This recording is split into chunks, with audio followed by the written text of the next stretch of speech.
Rahim. Dear students, our next lecture of fluid mechanics. What is a fluid body and fluid particle? Definition है। Definition को पढ़ने से पहले एक बात जहन में रखें कि ये फ्लूइड पार्टिकल के सामने एक ड्रॉप ऑफ द फ्लूइड बनाया हुआ है। ड्रॉप ऑफ द फ्लूइड के गिरदा गिर्द हमने डॉट के ज़रिए एक इमेजिनरी किस्म की सरफेस बनाई हुई है। हर फ्लूइड मैटर, हर फ्लूइड पार्टिकल के गिरदा गिर्द एक सरफेस होती नहीं, इमेजिनरी सरफेस होती है। बस उस इमेजिनरी सरफेस को हम उस फ्लूइड की बॉडी कहते हैं। डेफिनेशन में देखें क्या लिखा हुआ है। The fluid matter bounded by some imagined closed surface H which moves with the fluid is said to constitute a body. हर फ्लूइड मैटर के गिरदा गिर्द एक इमेजिनरी किस्म की सरफेस ऐसे होती है जिसे हम उस फ्लूइड की बॉडी कहते हैं। अब इसका रोल क्या है फ्लूइड बॉडी का, ये आंसर आपने लिखना है वहाँ जाकर कमेंट सेक्शन में कि आखिर इसका रोल क्या होगा फ्लूइड बॉडी का। और ये जो एक ड्रॉप होता है हमारे पास, उसकी कुछ प्रॉपर्टीज़ होती हैं लेकिन वो सेम होती हैं जो कि पूरे फ्लूइड में होती हैं। एक फ्लूइड को बल्क कहें और उसमें से एक ड्रॉप निकाल लें तो वो फ्लूइड पार्टिकल होगा।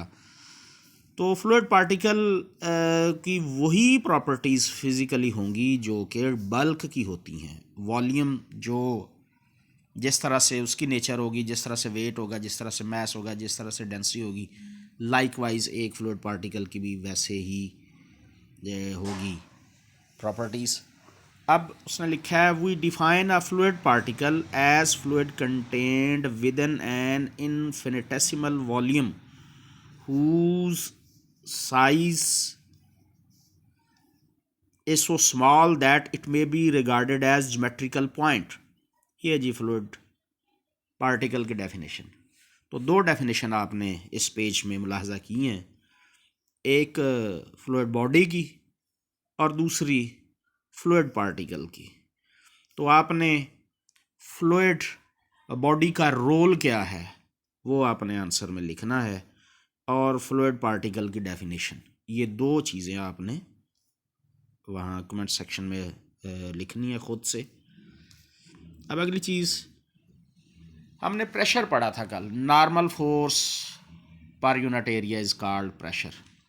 आज तीन चार बातें ऐसी हैं जो कि आपने लिखने, मैं उन पर कोई बात नहीं कर रहा, खाली आपकी रिसर्च पर एतमाद करते हुए सबसे पहले आपने ये आंसर देना है कि स्टैटिक प्रेशर क्या है। दूसरा आपने ये आंसर देना है आइसोट्रॉपिक प्रेशर क्या है।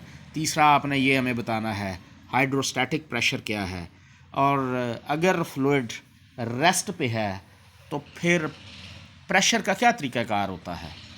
और आखिरी बात इस स्लाइड की वो ये है कि फ्लूइड जब रेस्ट पे होता है वो जब उसके प्रेशर की डायरेक्शन किस तरफ होती है। और फिर ये बताइएगा प्रेशर स्केलर क्वांटिटी है या वेक्टर क्वांटिटी है। ये मल्टीपल चॉइस का क्वेश्चन है। यहाँ जितनी भी तीन चार बातें मैंने पूछी हैं ये शॉर्ट क्वेश्चन भी बनती हैं और मल्टीपल चॉइस क्वेश्चन भी बनती हैं। ऑनलाइन एग्ज़ाम के लिए इन चीज़ों को तैयार करना बहुत ज़रूरी है। नेक्स्ट, हमारे पास तीन कैटेगरीज बनती हैं फार्मूलों की। जब हमने ये टेम्परेचर की मेजरमेंट के बारे में स्केल्स पढ़ी थी, सेंटीग्रेड स्केल, फ़ारेनहाइट स्केल और केल्विन स्केल, आपने तीन कैटेगरीज और 6 फार्मूले लिखने हैं। इंटर कन्वर्जन, ये जब हम कमीशन का एग्ज़ाम देते हैं, पब्लिक सर्विस कमीशन का एग्ज़ाम देते हैं, CSS का एग्ज़ाम देते हैं, या इसमें आप MPhil या PhD के एग्ज़ाम के लिए जाते हैं तो वहाँ भी ये छोटी छोटी चीज़ें पूछ ली जाती हैं क्योंकि वहाँ फिज़िक्स, हीट और टेम्परेचर के क्वेश्चंस होते हैं, मैथमेटिकल फिज़िक्स पढ़ा जाता है। आप वहाँ पार्शियल डिफरेंशियल क्वेश्चन पढ़ते हैं, इन वहाँ में ये चीज़ें मौजूद होती हैं। तो ये पहला रिलेशन है सेंटीग्रेड और फ़ारेनहाइट का। तो सेंटीग्रेड को फ़ारेनहाइट, फ़ारेनहाइट को सेंटीग्रेड में कन्वर्ट करने के दो फार्मूले आपने बताने हैं जी। फिर अगला है कि फ़ारेनहाइट और केल्विन का आपस में क्या रिलेशन है। फ़ारेनहाइट और केल्विन में जो रिलेशन है उसके दो फार्मूले, फ़ारेनहाइट से केल्विन में कैसे जाएंगे, केल्विन से फ़ारेनहाइट में कैसे जाएंगे, दो फार्मूले आप यहाँ देंगे और आखिरी एक रिलेशनशिप की कैटेगरी आती है सेंटीग्रेड टू केल्विन। उसमें भी आपने दो फार्मूले देने हैं, सेंटीग्रेड से केल्विन में कैसे जाना और केल्विन से सेंटीग्रेड में कैसे जाना। ये 3 कैटेगरी और 6 फार्मूले आपने कमेंट सेक्शन में जाकर लिखने हैं। अब है जी हमारे पास डेंसिटी, मास पर यूनिट वॉल्यूम डेंसिटी होता है, बड़ा मशहूर फार्मूला, FSC पार्ट 1 पार्ट 2 से ये 11वीं 12वीं से बच्चे पढ़ते चले आ रहे हैं। लेकिन यहाँ पर आपने ये डिफाइन करना है कि डेंसिटी एट ए पॉइंट कैसे कैलकुलेट की जाती है। ये फार्मूला, जस्ट एक फार्मूला आपने इसमें, डेंसिटी हम सब जानते हैं बड़ी इंपॉर्टेंट प्रॉपर्टी है, फ्लूइड फ्लो प्रॉब्लम को पढ़ने के लिए, समझने के लिए ये बड़ी ही इंपॉर्टेंट होती है। तो आपने डेंसिटी मशहूर ज़माना फार्मूला जिसे रॉ से ज़ाहिर किया जाता है, मास पर यूनिट वॉल्यूम इसका फार्मूला है। आपने density of A fluid at a point कैसे कैलकुलेट की जाती है, ये फार्मूला आपने बताना है। अगली बात है जी स्पेसिफिक वेट। वेट हम जानते हैं कि जो कशिश सिकल है, फोर्स ऑफ ग्रेविटी, किसी चीज़ को जितनी फोर्स से अपनी तरफ खींचती है, that is called the weight of that body. लेकिन स्पेसिफिक वेट हमारे पास ये होता है कि वेट पर यूनिट वॉल्यूम, हमारे पास जो वेट है स्पेसिफिक वेट, उसकी अलामत गैमा है, तो वेट पर यूनिट वॉल्यूम जो रेशो आएगी उसे हम स्पेसिफिक वेट कहते हैं। तो फार्मूला क्या बना, gamma equal W/V, W mg के बराबर होता है। अब मास पर यूनिट वॉल्यूम रॉ के बराबर है, तो गैमा किसके बराबर लामहला आ गया, गैमा इक्वल रॉ जी। ये फार्मूला है स्पेसिफिक वेट का। तो इन अदर वर्ड्स, ये बड़ा खूबसूरत एक आखिरी जुमला यहाँ पर लिखा हुआ है स्पेसिफिक वेट का। Specific weight is the force, जैसे वेट एक फोर्स है, स्पेसिफिक वेट भी एक फोर्स है। Specific weight is the force with which the earth attracts a unit volume.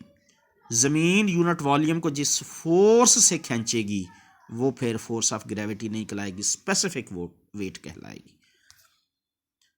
Specific weight के बाद हमारे पास अगला फार्मूला है जी स्पेसिफिक वॉल्यूम का।